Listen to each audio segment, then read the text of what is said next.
नमस्कार दोस्तों, आज हम जानेंगे सफलता पाने का रहस्य। क्योंकि आजकल के भाग दौड़ भरी जिंदगी में हर व्यक्ति एक बेहतरीन जिंदगी की तलाश कर रहा है, लेकिन उनमें से कुछ ही लोग अपने लक्ष्यों को हासिल कर पाते हैं, जबकि ज्यादातर लोग अपने लक्ष्य तक पहुंच ही नहीं पाते हैं। हम जब भी लक्ष्य की ओर अपना कदम बढ़ाते हैं तो हमारे मन में कई तरह के विचार उठने लगते हैं, जैसे कि मैं यह हासिल कर पाऊंगा या नहीं, ये काम मुझसे नहीं हो पाएगा, इसमें तो बहुत समय लगेगा और मेरे पास तो इतना समय ही नहीं है। अगर मैं असफल हो गया तो लोग क्या कहेंगे।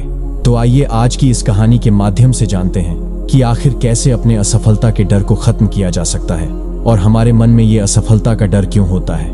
दोस्तों, बहुत समय पहले की बात है। एक बौद्ध सन्यासी एक जंगल के पास अपनी कुटिया बना के रहा करते थे। वे बौद्ध सन्यासी बहुत ही बुद्धिमान थे। कोई भी व्यक्ति उनके पास कोई समस्या लेकर आता, वह बहुत ही बुद्धिमानी से उस समस्या का समाधान निकाल देते थे। एक दिन वह पास के गांव में भिक्षा मांगने के लिए गए थे और भिक्षा मांगकर वापस लौट रहे थे। रास्ते में उन्हें एक व्यक्ति ने रोक लिया। उस व्यक्ति ने बोला, मैंने सुना है आप बहुत ही बुद्धिमानी से किसी भी समस्या का समाधान कर देते हैं, लेकिन मुझे तो इस बात पर जरा सा भी विश्वास नहीं है।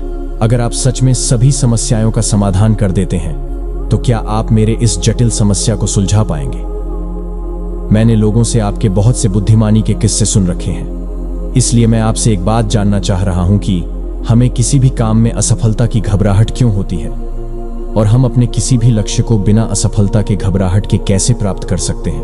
उस व्यक्ति की इस बात को सुनकर बौद्ध सन्यासी मुस्कुराए और बोले, मैं तुम्हारे इस प्रश्न का उत्तर जरूर दूंगा और उसके बाद से तुम्हारी सारी घबराहट भी दूर हो जाएगी, लेकिन इससे पहले तुम्हें मेरी कुटिया तक चलना होगा। वह व्यक्ति उस भिक्षु के बुद्धिमत्ता को परखना चाहता था, इसीलिए वह कुटिया तक जाने के लिए तैयार हो गया। उसके बाद वह बौद्ध सन्यासी उस व्यक्ति को जंगल में बने अपने कुटिया तक लाए, लेकिन तब तक शाम हो चुकी थी। वो भोजन करके सो गए। जब वह अगले दिन उठे तब बौद्ध सन्यासी ने उस व्यक्ति से कहा, चलो आज तुम्हें मैं जंगल की सैर करा के लाता हूं। और वो दोनों जंगल की तरफ निकल पड़े। कुछ समय बाद बौद्ध सन्यासी ने उस व्यक्ति को एक गुफा दिखाई और कहा, चलो मैं इस गुफा की तुम्हें सैर करवाता हूं। लड़के ने कहा, हां चलिए, मुझे भी जंगल के इस गुफा को देखने की काफी दिनों से चाहत थी। उसके बाद दोनों गुफा के अंदर चले गए। गुफा के अंदर काफी अंधेरा था, लेकिन कुछ समय बाद चुपके से बौद्ध सन्यासी गुफा से बाहर आ गए और उस गुफा के द्वार को बाहर से बंद कर दिया। उस लड़के ने गुफा के भीतर से बहुत आवाज दी, हे मुनीवर, आप कहां चले गए? आप मुझे जवाब क्यों नहीं दे रहे हैं? बहुत देर तक कोई जवाब नहीं मिलने पर वह घबरा गया। घबराकर गुफा के द्वार की तरफ भागा। जैसे ही गुफा के प्रवेश द्वार पर पहुंचा, हैरान रह गया। यहां तो किसी ने गुफा के द्वार को बंद कर दिया है, अब मैं बाहर कैसे निकलूंगा? वह अकेले अकेले उस गुफा में काफी भयभीत हो गया और सोचने लगा कि कहीं उस सन्यासी ने मुझे मारने की योजना तो नहीं बनाई थी। और वह गुफा में इधर उधर घूमकर बाहर निकलने का रास्ता ढूंढने लगा। वह गुफा में काफी देर तक इधर उधर भटकता रहा, लेकिन उसे बाहर निकलने का कोई रास्ता नहीं मिला। साथ ही अब उसे जोरों की भूख और प्यास भी लग रही थी, इसलिए वह शांत होकर एक जगह बैठ गया। तभी एक सुरंग से उसे सूर्य की रोशनी आती हुई दिखाई दी, पर उस रोशनी आ रही सुरंग तक पहुंचना बहुत ही कठिन था। उस सुरंग के चारों तरफ अंधेरा ही अंधेरा था और वह काफी ऊंचाई पर भी थी। फिर भी वह तुरंत उठा और अपनी भूख प्यास को भूलकर अपना सारा ध्यान उस गुफा से बाहर निकलने में लगा दिया।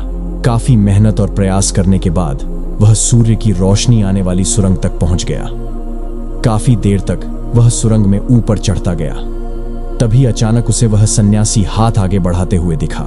वह लड़का झट से उस सन्यासी का हाथ पकड़कर बाहर आ गया और बाहर आते ही उस सन्यासी पर गुस्सा करते हुए कहा, आप मुझे इस अंधेरी गुफा में छोड़कर अकेले क्यों भाग गए थे?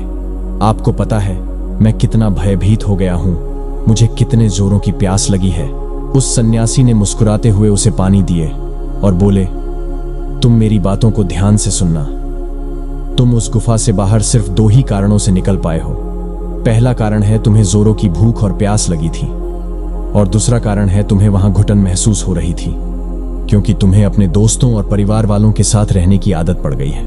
इसके अलावा और दो मुख्य कारण हैं जिसके कारण तुम इस गुफा से बाहर निकल पाए हो।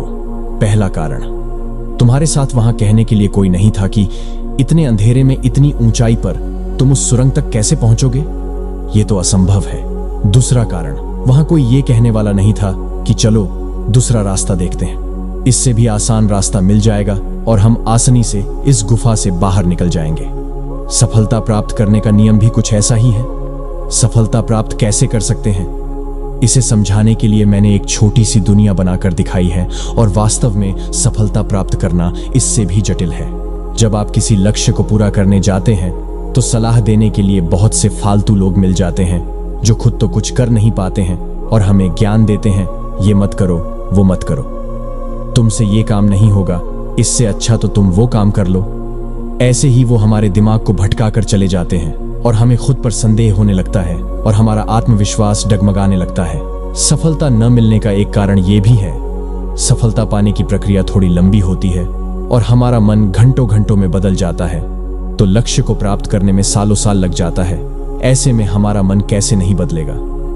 जब हमारा मन बदल जाता है तो हम उस रास्ते को छोड़कर अलग अलग रास्ते अपनाने लगते हैं। ऐसे में कैसे हमारा काम पर ध्यान लगेगा? जब हमारा मन बदल जाता है तो हम उस रास्ते को छोड़कर अलग अलग रास्ते अपनाने लगते हैं। परेशानियां हमें तभी दिखती हैं जब हमारा ध्यान हमारे लक्ष्य पर नहीं होता है। अगर सफलता हासिल करनी है तो अपना सारा ध्यान अपने लक्ष्य पर केंद्रित करो। गौतम बुद्ध की इन बातों को सुनकर उस व्यक्ति की आंखें खुल गईं और बोला, आप सच में बहुत बुद्धिमान हैं और मैं आपसे वादा करता हूं, मैं आपके इन बताई बातों को अपने जीवन में जरूर अपनाऊंगा। दोस्तों, उम्मीद करते हैं आपको हमारी ये वीडियो जरूर पसंद आई होगी। अगर आप ऐसे ही वीडियो हर रोज देखना चाहते हैं तो हमारे इस चैनल को सब्सक्राइब कर लीजिए। मिलते हैं अगले दिन, तब तक के लिए नमो बुद्धाय।